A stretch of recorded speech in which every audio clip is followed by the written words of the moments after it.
What's up, guys, and welcome back to Thomas Reacts here on the 360 experience with myself, Thomas Maba. So today, guys, I want us to talk about the 2024 elections. I want us to make predictions. Guys, I want you to throw the numbers out here. I want you to tell me how in percentages, how do you think the parties are going to perform? I want you to tell me if you think the DA is going to do better than 20 or the DA is going to be on the 15.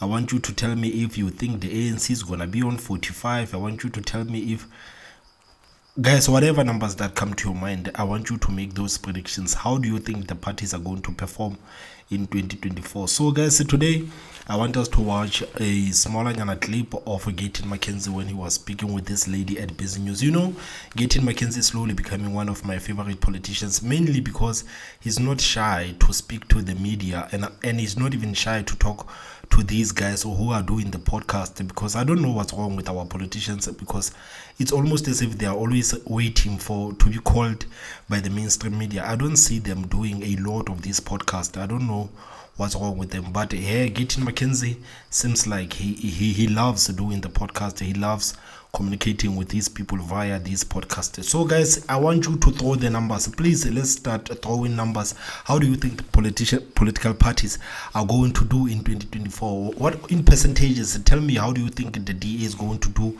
how the ANC is going to do, how the EFF is going to do, how Patriotic Alliance is going to do, how IFP is going to do, how all of these parties are going to do. Guys, please throw those numbers.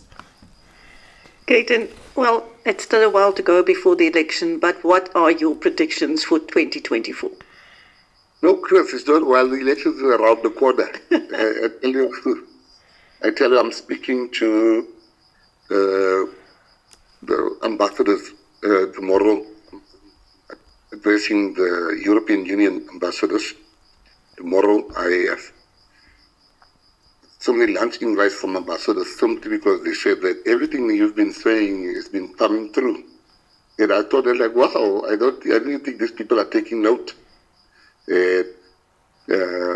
One ambassador said to me that you said, when Ace Makashula said he will never form his own, he will never leave the ANC, his blood, and you said to us, he'll form his own party, he's not true. And it happened.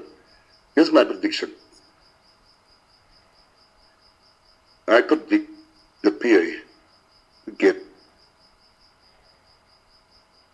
between 10 and 15%. And that's not a... What do you guys think about that? And that's not a wish, that's a prediction.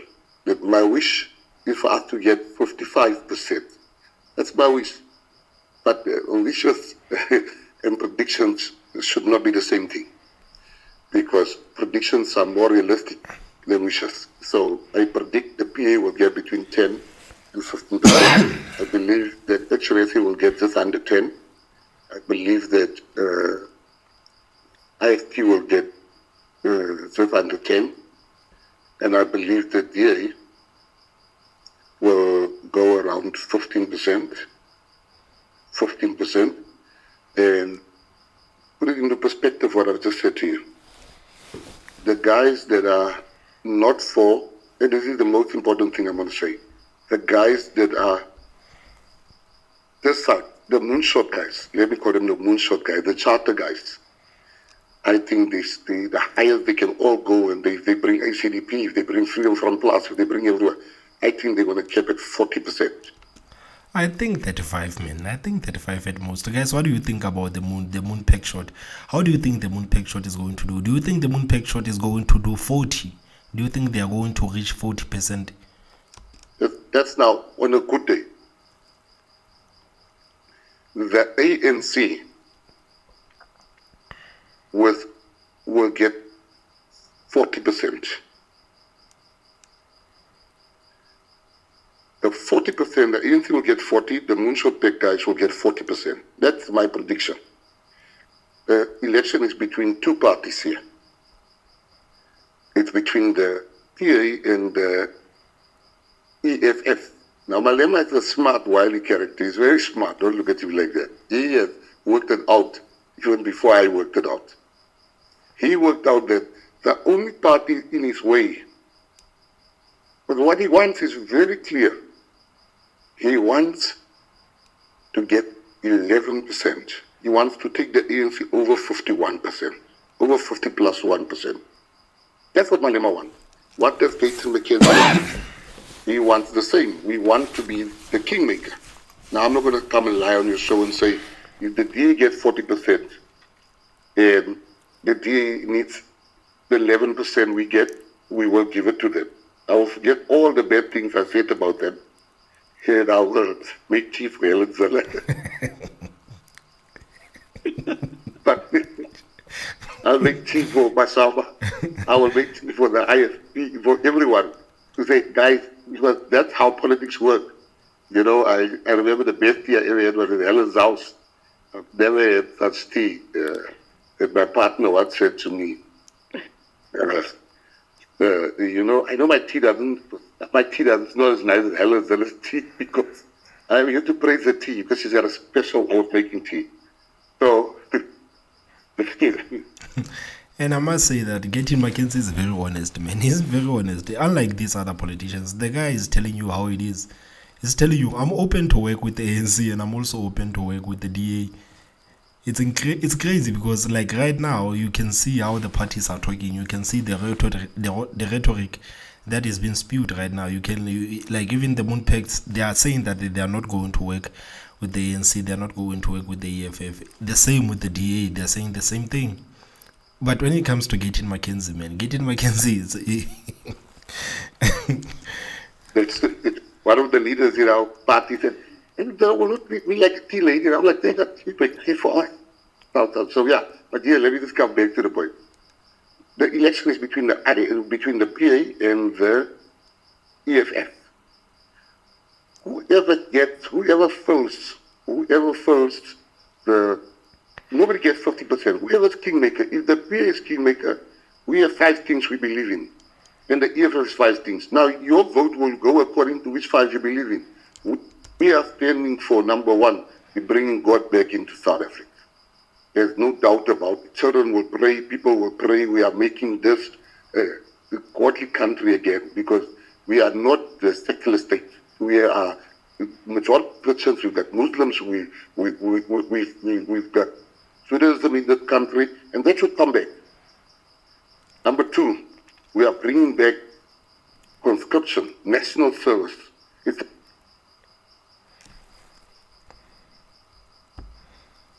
And guys, what do you think about those predictions, man, from Gayton McKenzie? Jeez. Saying that the ANC is going to get 40% and the Moon Pact is also going to get 40%. Man, I don't believe that the Moon Pact is going to get 40%, man. It would, like, I would at least believe it if maybe the DA was sitting maybe on something like 30, but right now the DA is on 20, man, and chances are is going to go down. And guys, what do you think? Do you think that John Steenhuisen is going to do better than Mmusi Maimane? It's going to be very interesting to see how the DA is going to respond if John Steenhuisen does not outperform Mmusi Maimane. It's going to be very interesting to see how the DA is going to respond to that. You remember when they called Mmusi Maimane a failed experiment? Man, the man has been heard since then. Mmusi Maimane, man, that thing cut him in half, man. Mmusi Maimane has never healed from the DA calling him a failed experiment. I'm telling you. But do you think that the DA is going to do better now under John Steenhuisen than they did under Mmusi Maimane? Giving people this 350, let them go to the army. There's a lot of white guys who skilled today thought they'd skill in the army. Number 3, we will mass deport all illegal immigrants. All of them. Zonga bonga. We leave no one behind. Number 4, we'll bring back the death penalty. You kill, they kill you. If you don't want to die, simple, don't kill people. You say kill the boer, kill the farmer, and that instruction can either kill the person that gave the instruction and the person that executed the instruction. What? And number 5, you know, race has kept us back in this country. Race is the one thing that kept us back. I just think we need to leave this thing of you black, you white. There's other ways we can redress. There's other ways we can attend to, for instance, the previously disadvantaged. But let it not just be so obvious. We must be known as South Africans, like the Japanese are known as Japanese. The Americans are known as Americans. And on the other side, with the EFF, they're very clear, and I must congratulate them for the fact that they've never deviated from it. They say we want expropriation without compensation. They say we want the nationalization of the banks. They want open borders.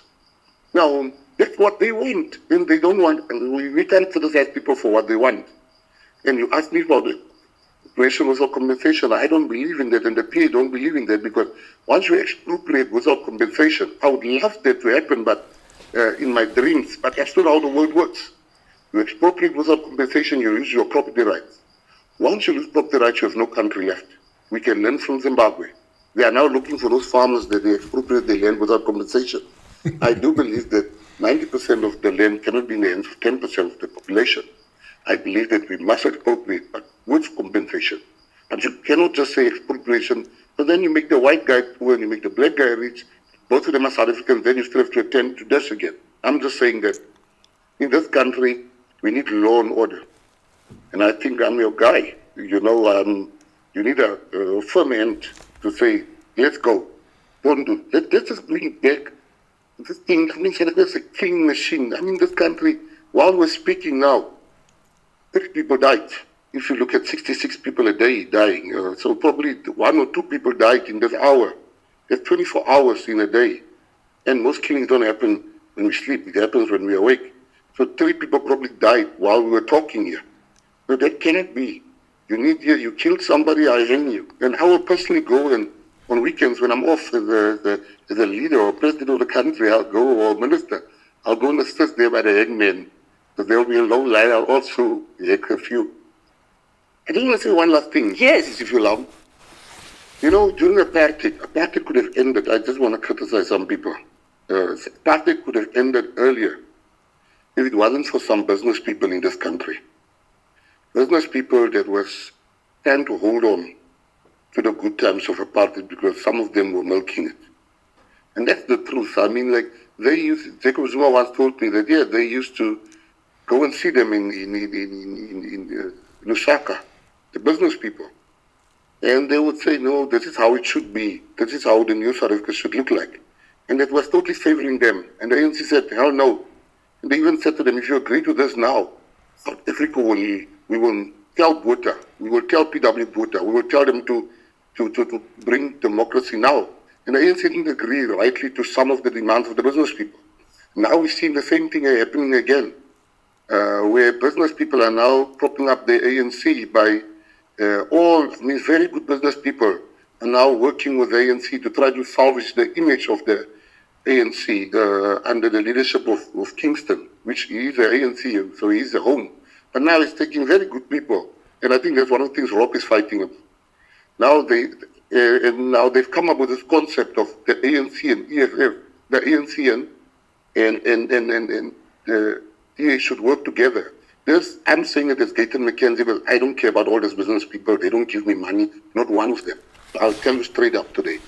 All these business people propping up the ANC under Martin Kingston, we will deal with them very harshly because what they are doing is the same thing they did in apartheid, and some of them are those very same people. Now you want, no matter what you think of EFF is not, they say EFF is the principal enemy. What responsibility should the ANC carry in the 30 years? It's the same like the ANC blame apartheid. You can't blame apartheid. We have 30 years. There's an expiry date to blame white people. That expiry date finished 20 years ago or 10 years ago. You're going to blame white people for apartheid. That's what the ANC's election strategy. They got time to play. And I say to the business people that now saying something was a new way for them. People are dying in this country because of hunger. People like Rob and people that speak out against that. They have no business in trying to resurrect this corpse or this person that's about to die. The ANC's time is over. They had 30 years to fix this country, and they failed dismally. So I just needed to say that about all those business people that are busy now having meetings and saying how we're going to help the ANC. It's not their job to